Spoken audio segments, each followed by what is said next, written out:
Morning, everybody. Okay, I am supposed to press OK down at the bottom of my computer here. Okay. Good morning, everybody. Good morning in Poland is here. Good morning to you. Good morning to everybody here who's online listening. Um, what I what I was thinking about as I was actually 2 weeks ago when I spoke about Lincoln and Trenton that this is kind of part two. This is his remarks. He has told people in Trenton that um that he is there to commemorate the Washington and his struggle at Washington, his army, the Continental Army, and the struggles in Trenton. That it was holy ground, and that he had in mind their struggle, that he was going to make a union, that he was going to preserve it. Why? Well, in November, we're talking in November 1860, as I mentioned the last time, he was elected. Seven, almost immediately, within a few Um, months, seven southern this is states, yours.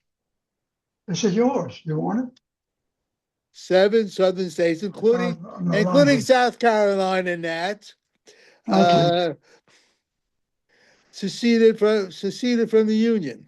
They met in Montgomery, Alabama, in February 1861, sometime there, I don't have a date, to form the Confederate States of America, the CSA, and they elected Jefferson Davis as their president. At this time, this is about the same time, February 1861. Lincoln was making his way to Washington. As I noted, on February 21st, which is the day before Washington's birthday, the eve of Washington's birthday, he spoke of his love and his appreciation for the founders. I mentioned that. The next day, he was in Philadelphia. This was February 22nd. This was actually on Washington's birthday celebration. He was in Philadelphia to speak at Independence Hall. And he considered this also uh, almost holy ground. He addressed the importance of the importance of defending the ideals of the Declaration for the sake of the founders who fought so hard to establish a new nation. Which, okay, he was showing in in showing his determination to preserve the Union. He quoted from Tehillim, from Psalm 137, saying that all his political warfare, all that he had done politically, had been to defend the teachings of the coming teaching coming from the sacred hall, as he called it. And he said, quoting from Pasuk 5, Pasuk Hay, in Psalm 137, may my right hand forget its cunning and tongue cleave to the roof of my mouth if I ever prove false to those teachings. And when I first read that, I went, wow, wow, wow.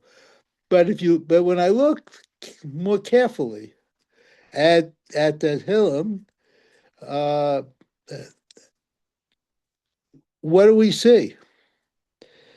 If you open up your sitter in many, I won't say all, but most siddurim have, before we bench, there are two Tehillim there. One is the Shir Amalis that we sing. That's usually the one that's at the bottom. At the top is 137. And what does it say? It's like the Tehillim are sort of in two different worlds, okay? Because in 137, it says, They are at the rivers of Babylon, where they sat and wept and remembered home Zion. Remembered home Zion. Well, first of all, the first question I asked was I asked myself, and I've asked around, was who wrote it? And I haven't gotten an answer. I say it was either David, who had Nebuah, who was Yirmiyahu, who would be more contemporary to it. So, what does it? What does it all mean? What was Lincoln getting at by choosing a Tehillim that talked about the Jewish people, the people of Abraham, as he called them? What was he getting at?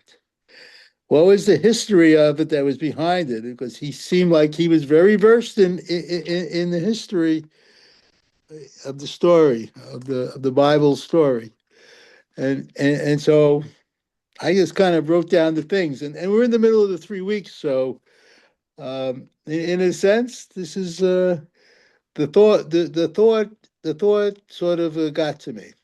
How did the Bnei Israel find themselves in the Babylonian exile? That was the question that I asked. As I said, 3 weeks. Well, we spent 40 years in the desert. We conquered Eretz Canaan. Saul was appointed king. When he failed, David was anointed, and everything was fine. David is our greatest king. But when Shlomo succeeded his father, upon he built a temple, he made deals with all sorts of foreign leaders. He made with Hiram in Lebanon. He got the trees and he got labor that he needed to, and somehow or another, um, believe it or not, the, upon Shlomo's death, and I'm not going to get into all the wives and everything else. That didn't help either. But upon his death, the kingdom was divided into a northern kingdom, which was called Israel, and a southern kingdom, which was called Judea. The northern kingdom had 10 of the 12 tribes. The kings allowed idolatry to spread. They even had a golden calf that they put up.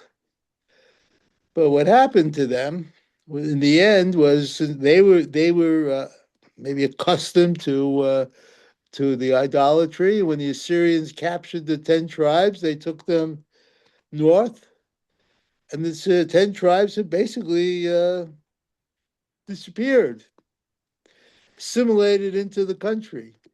Every once in a while, we hear a story about one of them, some group somewhere, saying that they were from there, but for all intents and purposes, the tribes disappeared. And with 200 years of that, the Babylonians attacked the southern kingdom, destroyed Jerusalem, burnt the temple, and that's where Lincoln and his that's where this psalm finds us. They were dispersed to the rivers of Babylon. What they do, they wept for home, and they were told they, but at least they were told they would be there for 70 years. Um, during this 70 years, we have the story of Purim, uh, where there was a Haman, a Haman, whose pure intent was to destroy the Jewish people. Um, and yet somehow they survived. We know the story of Esther. We know the story. Um, then they returned through the through the blessings of King Cyrus, of um, who allowed them to come back, and through the whole thing, they came back and they built a second temple. Um, and what we find in the second temple uh, starts off fine. We end up with much disunity there, um, and I'll try to sort of go through some of it, um, because while it started off and we had Ezra and Nehemiah who sets up the shul and the synagogue basically is set up at the beginning. We also have in the middle of this uh, story of Hanukkah. What is Hanukkah? Hanukkah was a major civil war of the Jewish people, with the battle between the Syrians and the Jews, the Syrian Greeks and the Jews. Would the Jews become assimilated in the end? And we know what happened to that. In the But things changed. Well, some things changed. Did change in spite of that.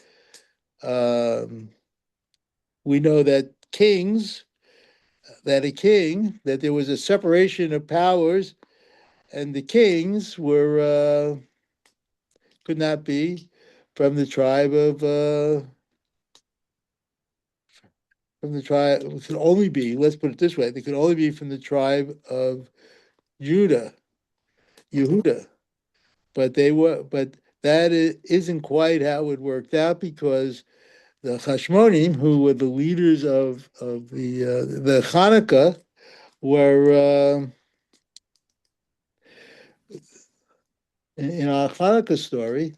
The Hashmonim basically were took over as king, and that became a problem. That seemed to become a big problem. In fact, it's a debate between the rabbis, between the Rambam and whatever, because the the whole thing is based on, well, we get the idea of our American separation of powers from that idea that the king and the church and the Navi would be separate identities.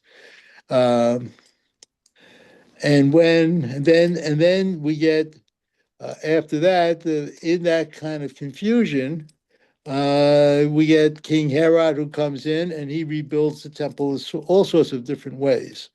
Uh, Probably improves it, but he is not even a Jewish king. And in the middle of all of this turmoil, we Jews ourselves are arguing. By the time we get to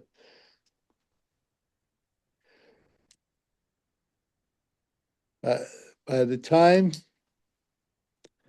it eventually all breaks down, in the last few years of the temple, uh, there's a major war going on, major rebellion. The Jews themselves have invited, maybe the biggest mistake ever, they invited the Romans to come in and help keep order.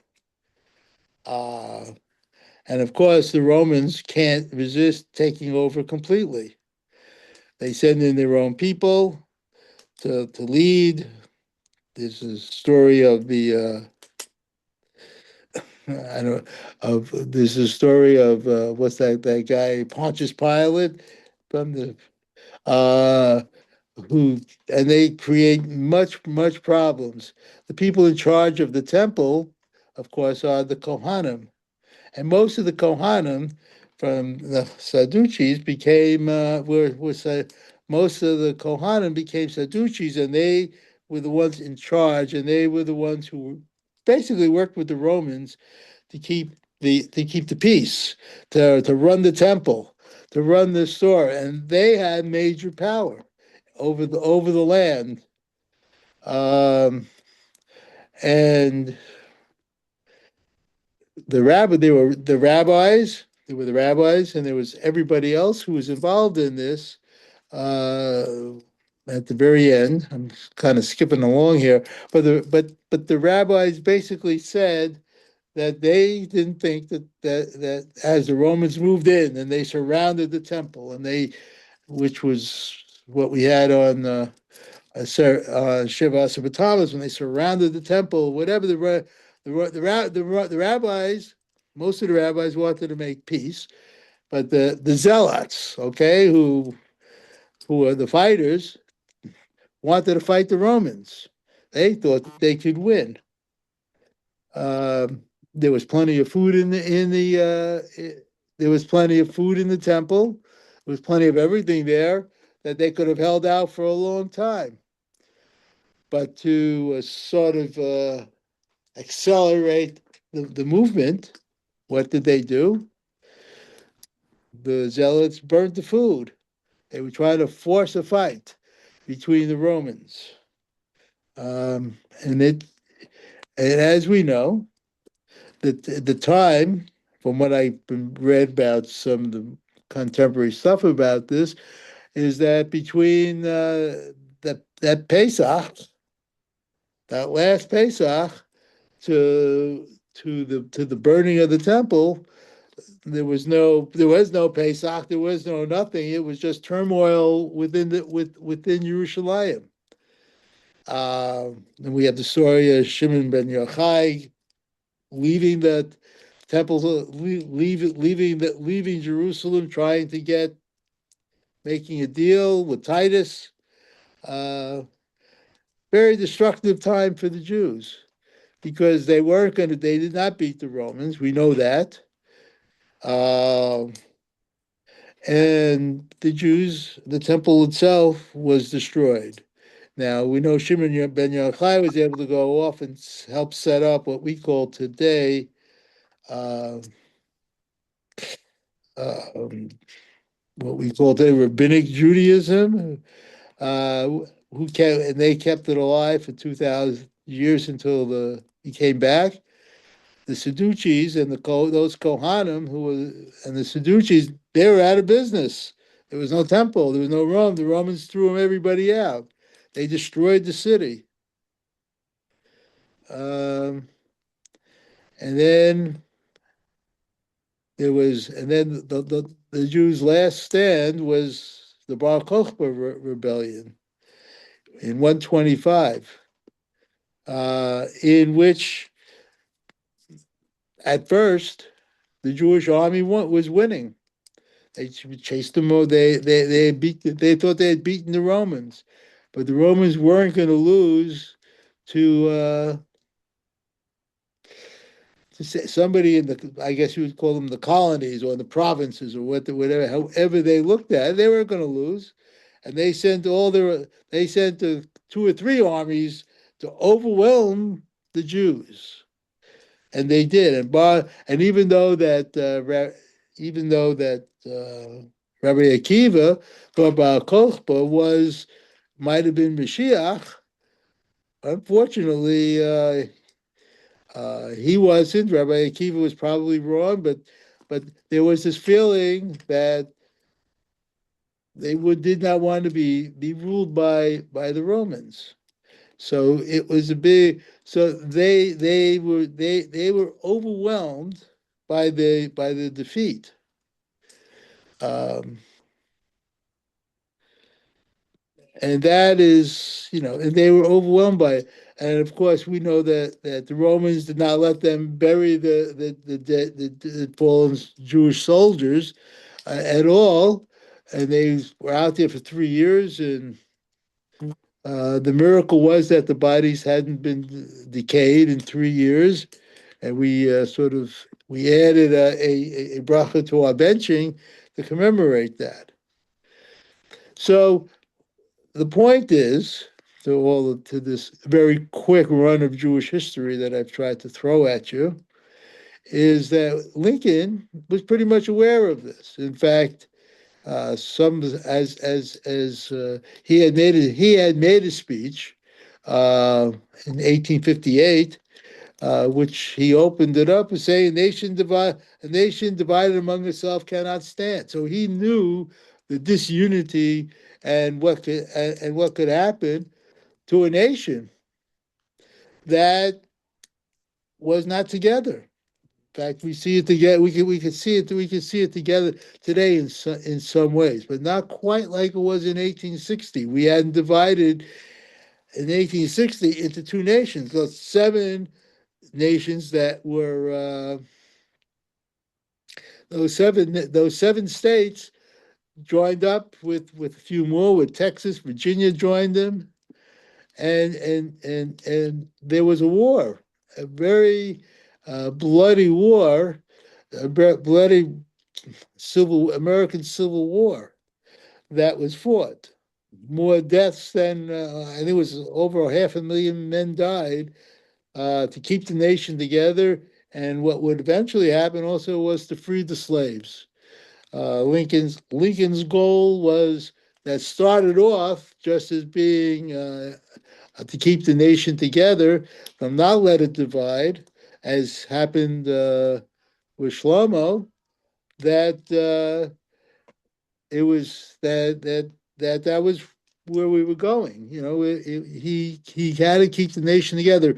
I'm not sure. I don't know if he ever said what his vision of what would happen if the Union armies had not won the war.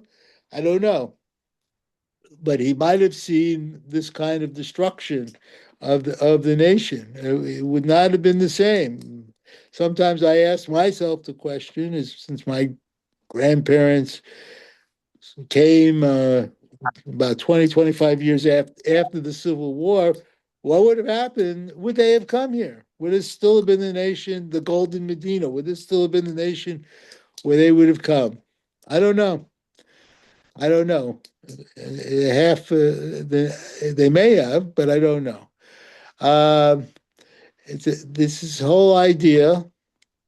So what the point is that I guess, and I'm gonna sort of I have so the point of this is that uh, our disunity, the disunity of the Jewish people that we see, is disastrous for the Jewish people if we don't stay together. And I think in some ways what I have seen in Israel, yes, they have major disagreements, but they are fighting the wars that they have to fight. It's, I think they understand what can happen if they don't stay together on some level. We're going to fight off the existential threat that exists there. That the disunity of our own people, as Lincoln saw, that he had to stay together and fight and win the battle. I think the rules still apply. I think part of it is that we have to understand all of that and go on. Anyway, I have to run. I want to thank everybody for listening. Thank you, Mendy. Everybody have a good Shabbos. Good Shabbos. Good Shabbos. Same Thank thing. you. Good Thank Shabbos, you. everybody. Good Shabbos, everybody. Good Shabbos, Bye. Marvin. Good Shabbos. Shabbos. Goodbye in Thank you. Good Poland. Good Shabbos, Shabbos and Yoshi. goodbye in Poland. Good My Shabbos, best to you and your Jay. family. And good Shabbos. Bye. Bye. Okay. Bye. Have a good Shabbos.